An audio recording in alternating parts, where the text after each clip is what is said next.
আসসালামু আলাইকুম।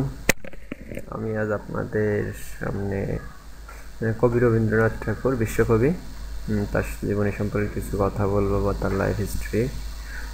আপনারা দেখতে পাচ্ছেন যে এখানে আমি গুগলে সার্চ দিয়েছি যে রবীন্দ্রনাথ ঠাকুর। তা রবীন্দ্রনাথ ঠাকুরকে নিয়ে আমি একটু তার জীবনীটা দেখি। তো এখানে দেখুন রবীন্দ্রনাথ ঠাকুরের কিছু ছবি দেওয়া আছে। আর তার জন্ম হলো 7ই মে 1861, কলকাতা, ইন্ডিয়া। মৃত্যুবরণ করছে, ডাইট হয়েছে আগস্টের 7 তারিখে 1941 সালে, কলকাতা, ইন্ডিয়াতে।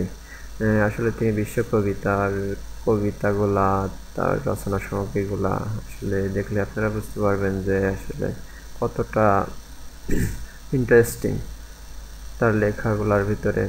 কতটা মানে আপনি যেই ধরনের উপন্যাস পড়েন বা কবিতাগুলো পড়েন সেই ধরনের আপনি ইন্টারেস্টিং পাবেন।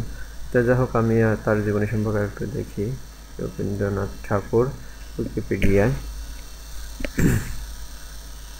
দেখেন যে এখানে তার সব কিছুই ডিটেলস দেওয়া আছে, আপনারা পড়ে দেখে নেবেন। আমি তেমন কিছু বলবো না। তো এখানে দেখুন তার আর্লি লাইফ সম্পর্কে রয়েছে, ছেলের তাহারা রয়েছে, এখানে অনেক কিছুই আছে, ট্রাভেল সম্পর্কে আছে, ঠিক আছে। ওর কী কী কাজ করতে, মিউজিক নিয়ে, পেন্টিং নিয়ে, থিয়েটার নিয়ে, নার্ভাস নিয়ে, স্টোরি নিয়ে, পোয়েট্রি নিয়ে, পলিটিক্স নিয়ে, অনেক কিছুই তার লাইফে। আসলে তার ভাষাগুলো কী কী ভাষা ব্যবহার করছে সব কিছু তো আপনারা দেখে নেবেন। আজ এই পর্যন্তই। সবাই ভালো থাকবেন, সুস্থ থাকবেন। কোনো আমার ভিডিওটি দেখবেন, লাইক করবেন, সাবস্ক্রাইব করবেন। Thank you.